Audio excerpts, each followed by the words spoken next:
Bonjour. Nous accueillons en ce jeudi chez Art et Lettres, ici Télévision, Madame Loubna Idrissi, qui nous parle du Maroc, artiste autodidacte passionné par la peinture. Ses travaux promènent notre regard entre des abstractions exubérantes de couleurs et de poésie pour indiquer le sublime et le beau chez cette plasticienne, chevronnée de par ses rythmes et ses mouvances. C'est un voyage en soi que l'on découvre à travers les œuvres de cet artiste peintre originaire du Maroc. Ici Kamal Benkiran, bienvenue chez Art et Lettres, ici Télévision. Je souhaite la bienvenue parmi nous, Dame Idrissi. Merci à vous de m'accueillir dans cette belle émission. Je vous en prie. Comme je viens de mentionner, vous êtes une artiste autodidacte et puis vous êtes professionnel, vous êtes dans votre domaine, vous exercez dans votre domaine, mais les arts visuels, pour vous aussi, c'est une passion vraiment bien articulée. Vos débuts, vos premiers pas dans les arts visuels, c'était comment? Bonjour d'abord, merci encore une fois pour cet accueil. Comment j'ai été introduite, on va dire, dans la peinture? Je pense que j'ai été introduite très très petite. J'ai toujours aimé les couleurs, j'ai baigné dans un milieu traditionnel marocain ou la culture de la broderie, des couleurs, des travaux manuels faisait partie de ma jeunesse, faisait partie également de mes étés. Donc à l'époque où il n'y avait pas encore le virtuel, où il n'y avait pas encore l'Internet, et donc mes cousines et moi, on s'amusait avec des ateliers récréatifs et on faisait un petit peu de la couture, de la peinture, et puis la peinture, enfin également du dessin qui faisait partie justement de ce joyau culturel marocain. Et puis la peinture est venue beaucoup plus tard. D'abord, on va dire vers mon adolescence où je m'amusais à faire des petits croquis, à faire des petites caricatures. Et un peu plus tard, en commençant à opter pour ce mode d'expression qui est la peinture, qui s'est imposé à moi, on va dire, qui est resté au plus profond de moi, mais qui s'est imposé à un moment donné de ma vie. Alors, quand vous venez de mentionner les ateliers créatifs, ils ont un impact aussi sur le cheminement de chaque artiste peintre. On se met à dessiner, puis après on se découvre au fil du temps qu'est-ce qu'on veut faire, quelle école on veut adapter. Mais là, je vois dans l'arrière-plan, il y a un beau tableau de vous là. Ces couleurs sont fascinantes, on voit un très beau choix. C'est quoi le nom de ce tableau, justement? Il s'appelle Dream, il s'appelle Rêve. Okay. Ça représente, je suis autodidacte, d'accord, je suis également impressionniste, mais également je fais beaucoup d'abstrait. Je m'inspire beaucoup de la nature, je suis quelqu'un d'observateur et je fais énormément de restitution. Donc la nature, elle m'inspire dans un voyage vers moi-même, vers mon moi intérieur. Et donc je restitue un petit peu le paysage que j'ai défilé dans ma vie, que j'ai visité, que j'ai vu, dans un voyage vers moi-même. Donc là, c'est une peinture abstraite qui représente une île, avec tout ce que cela représente comme pluralité déjà d'existence, mais également comme sérénité, comme immensité. On est entouré de la mer. Et dans cette recherche continue de soi, de la paix, de la paisibilité, de la sérénité. Magnifique. J'avais présumé justement que c'est une île avec les couleurs, bien qu'il y a cette couleur noire, mais j'imagine qu'il y a une intériorité exprimée aussi selon ce que vous voulez véhiculer comme message. Permettez-moi de citer cette critique académique d'un ami en commun, un monsieur que nous avons eu le plaisir aussi d'inviter chez Art et Lettres, monsieur Moustapha Saha, académicien et sociologue, poète et artiste peintre vivant à Paris. Il a dit ceci: Loubna Idrissi nous offre une peinture, deux pyramides symétriques azurées surgies de la mer, un passage au milieu, ouvert sur l'inconnu, une silhouette énigmatique. La roche se désintègre, la matière se dissout dans l'étendue liquide, se pressentent des énergies invisibles, des empreintes illisibles, des fluides indescriptibles. Peinture kaléidoscopique, la terre se disloque, se pulvérise, s'atomise, s'essentialise dans une quête éperdue d'absolu, d'infini, de liberté, puis elle se recompose dans des miroitements, des scintillements, des brasillements, des luminescences vibratoires. Je pense qu'en passant beaucoup de minutes, je vais dire plus d'une heure, on peut voir ça, on peut le pressentir ou les pressentir. Alors, d'après cette description, peut-on dire qu'il y a un courant spécifique auquel vous vous affiliez, Madame Idrissi? La vérité, je suis dans une recherche constante. Je ne parlerai pas de courant. Déjà, je remercie M. Moustapha Saha pour ce bel article qu'il m'avait offert lors de notre première rencontre qui s'est passée à l'Art Expo à Paris. Et donc, je lui suis reconnaissante déjà d'avoir apprécié mon art, d'avoir apprécié ma touche artistique qui a interpellé sa plume et qui a fait voilà, ce beau descriptif de ce que je produis. Le tableau dont il parle, c'est en fait dans ma peinture en général, c'est un ensemble de questionnements. C'est un ensemble, comme je suis dans un voyage interne régulièrement et quand je suis dans cette connexion entre l'inconscient et le conscient en même temps, je ne sais pas ce qui va être produit par la suite. Quand je suis dans mon voyage, devant une toile vierge, je laisse libre cours à mes pensées, je laisse libre cours à mes émotions, à mes ressentis. Et le pinceau ne trompe pas les émotions. Tout à fait, mais c'est des questionnements aussi, ce sont des questionnements qui sont existentiels, identitaires, j'ose présumer. Exactement, je suis dans une phase de questionnement continu. Et la peinture a été mon refuge pendant voilà, elle accompagne ce processus de transformation de moi interne dans un voyage libératoire, on va dire, dans un voyage vers une nouvelle connexion avec soi-même, étant donné que je suis consciente qu'on est dans une passerelle entre plusieurs vies. Et donc, je suis dans cette nouvelle vie, une nouvelle dimension de moi. Une nouvelle dimension, une quête de soi, comme vous dites. Très bien. On va faire une pause publicitaire et on revient dans les prochaines minutes. Notre invité d'aujourd'hui, mesdames et messieurs, Loubna Idrissi, artiste peintre qui nous parle du Maroc. Restez avec nous.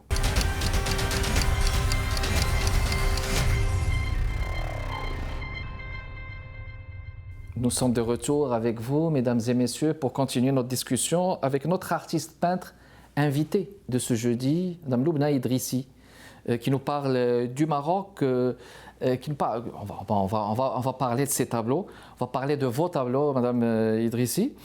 Tout à l'heure, vous parlez de cette dimension, de votre rapport à la nature, et puis c'est toujours inspirateur, la nature. C'est une muse inspiratrice, on va le dire comme ça. Mais justement, en regardant vos tableaux, il y a plusieurs dimensions qui s'entremêlent.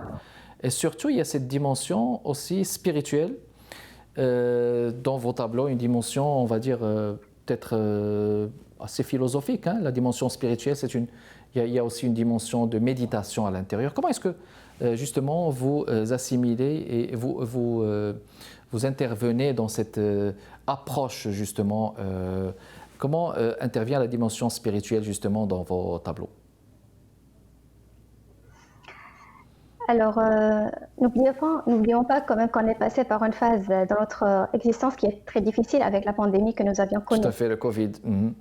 Exactement. Et c'est cette période-là où je me suis révélée, où j'ai révélé également mon talent caché en tant qu'artiste, qui était enfoui en moi et qui n'a jamais été, on va dire, mis en public. Cette pandémie, elle a été révélatrice de ma peinture, mais également d'un ensemble de questionnements.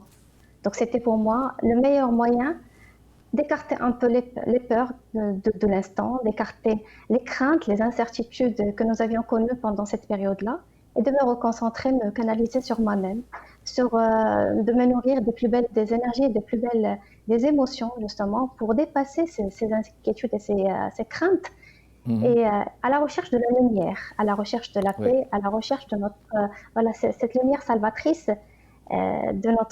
qui allait guider un nouveau monde. Et donc, c'est dans cette optique-là que j'ai commencé à peindre justement ces nouveaux tableaux avec cette dimension de lumière, avec cette dimension de couleur, mais également avec cette dimension de lueur d'espoir, lueur vers un lendemain meilleur qui accompagne pratiquement l'ensemble de mes tableaux actuels. Et puis dans cette période de confinement, bien sûr la créativité elle a été présente chez la plupart des créateurs artistes, non seulement les artistes peintres, mais des créateurs, des littérateurs, des gens du théâtre et du cinéma. Pouvez-vous nous donner juste une idée sur les tableaux que vous avez peints? Est-ce que c'était des tableaux de l'angoisse justement? Est-ce que c'était justement le message de l'angoisse que vous avez tenté de véhiculer ou il y avait d'autres thématiques? Loin de là. L'angoisse, justement, je l'ai écartée à travers ma petite touche de lumière, de couleur. Donc l'angoisse n'a pas fait partie, bien heureusement, n'a pas fait partie de ma vie cette période-là. J'étais bien entourée. Et je voulais justement transcender, aussi bien chez moi que chez les autres qui m'entourent, ce message de lumière et ce message d'espoir et ce message que tout ira bien. Je suis quelqu'un de très très positif par nature. Et donc, je l'ai écarté, la peur, et je l'ai écarté avec mes couleurs et donner une nouvelle dimension à l'être de lumière. Donc, les ondes positives, c'est toujours fructueux, justement. En parcourant vos tableaux, il y a toujours un renouveau. On le sent, parfois par le choix des couleurs ou par n'est-ce pas, le choix des thématiques qui est plus ou moins explicite qu'implicite et vice-versa, hein. Puis il y a quelques tableaux sur des femmes que vous avez peintes de dos, donc avec une touche très spéciale, très particulière. Est-ce que vous revendiquez à travers ces tableaux d'engagement, on va dire féministe peut-être? Un petit peu quand même. Je suis une femme et bien évidemment je vais défendre la cause féminine. Les tableaux représentant justement les femmes, ils me représentent, ils représentent moi, ils représentent les histoires de plusieurs, enfin mes histoires et les histoires des femmes qui m'entourent. Les tableaux ne sont pas représentatifs à 100%. J'en ai eu deux, trois, quelques-uns de ces tableaux qui représentent ces femmes de dos. Dans cette quête de soi. Alors pourquoi je n'ai pas encore peint de femmes, elles sont toujours dans la quête. Ces femmes-là sont dans la recherche. D'ailleurs, j'avais intitulé Il était un chemin. C'est une femme. Il était un chemin. Voilà, il était un chemin. Donc, c'est une femme qui est à la recherche de son chemin. Un autre tableau, ça s'appelle Être ou ne pas être, qui rappelle toute notre force intérieure, la force qui est en nous. C'est un cogito. Exactement, pour s'élever ou se laisser mourir. Donc, c'est à nous, cette force qui est en nous, qui peut nous sauver, qui peut nous permettre de dépasser toutes les inquiétudes sur lesquelles on peut par la suite se trouver. Et donc, la femme, elle est assez révélatrice de mon état, mon état interne, de ce questionnement continu et de cette élévation. Mais il faut convenir aussi, justement, il faut convenir que quand on parle d'engagement féministe, il y a quelque part une touche politique, hein, un engagement pour dire aussi la condition des femmes dans tel pays ou tel autre. Hein. Je pense qu'au Maroc, nous avons quand même dépassé certaines choses. Voilà, certaines choses et que nous sommes quand même dans un état où la condition féminine a beaucoup évolué ces dernières années. Et mon engagement, justement, c'est de libérer la voix de la femme. Voilà. C'est d'accompagner, je suis de par ma profession également, je les accompagne pour les libérer, pour qu'elles avancent dans la vie, pour qu'elles dévoilent cette voix cachée, qu'elle l'acclame et qu'elle la réclame avec toute la force qu'elle peut avoir et de se repositionner dans la société. Tout à fait, d'avoir une position. On va parler de cette exposition où vous avez participé en France, la Fondation Maison du Maroc. Vous avez participé en mars 2022 à l'exposition Art Expo Morocco. C'est à la Fondation Maison du Maroc. Est-ce que on parle d'une exposition collective, je pense? C'est bien ça ou bien c'était une exposition individuelle? C'est une exposition collective organisée par Madame Sabah Zahnini, une franco-marocaine installée en France. C'était l'occasion justement de démontrer toute la richesse et toute la pluralité et la diversité qui existe au Maroc à travers un ensemble de talents, aussi bien d'artistes que d'écrivains, que de poètes, etc., de créateurs également, de photographes. Donc, toute cette diversité et cette richesse qui fait que notre pays fait partie des plus beaux pays du monde, des pays Oui. qui ont, enfin, un des pays qui a inspiré énormément également d'artistes dans le monde entier. Et Exactement. pour moi, On va c'était rebondir l'occasion. juste, on va rebondir sur cette question. On va le faire après la pause. Restez avec nous, mesdames et messieurs. On vous revient tout de suite.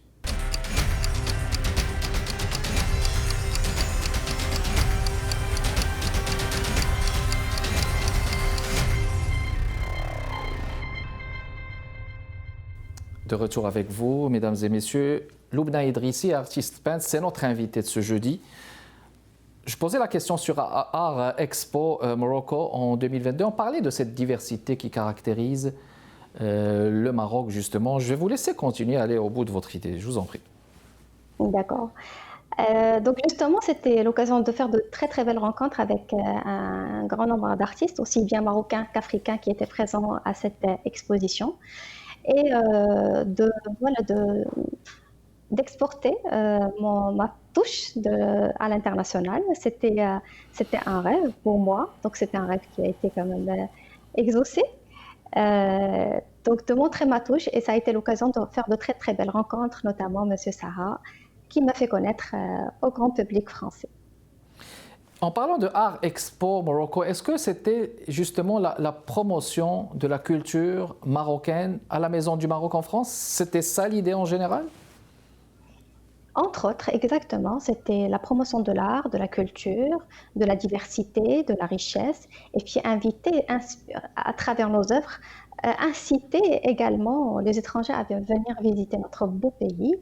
J'y ai participé avec une toile qui représente un paysage de notre Maroc, un paysage d'Orsay Ait Ben Hadou, Oui, qui est également symbole de diversité, de richesse, de fusion entre les cultures, de oui. solidarité, d'adaptabilité, de paix entre les peuples. Donc c'était mon message à moi d'inviter toute personne à venir visiter notre pays. Puis il faut dire que la culture, c'est un outil de promotion des pays, hein, n'est-ce pas? Et puis c'est un outil de dire que, c'est un moyen de dire que la culture, c'est le porte-parole des identités ou de nos identités. Vous avez participé aussi à une exposition, bon, là on parle de 2022 toujours, Art Shopping au Carrousel du Louvre à Paris. Ça, c'était en avril 2022. Bon, une fois qu'on voit ça, Art Shopping, est-ce que... Bon, on a l'impression que c'est une touche commerciale quelque part, mais je vais vous laisser commenter justement cette exposition. Art Shopping, déjà, c'est une manifestation à échelle internationale. Mhm. Quand même dans un endroit très précis qui est au Carrousel du Louvre, qui a sa Oui, symbolique. On aimerait bien que nos œuvres soient au Louvre ça. de ces jours. Carrément dans ce triangle qui est connu à Paris, où lorsqu'on va le voir, c'est cette grande pièce architecturale, oui. C'était dans l'enceinte, pas du Louvre, mais dans le Carrousel du Mhm. Louvre, Dans le voilà, à Dieppe. carrousel, oui. Exactement.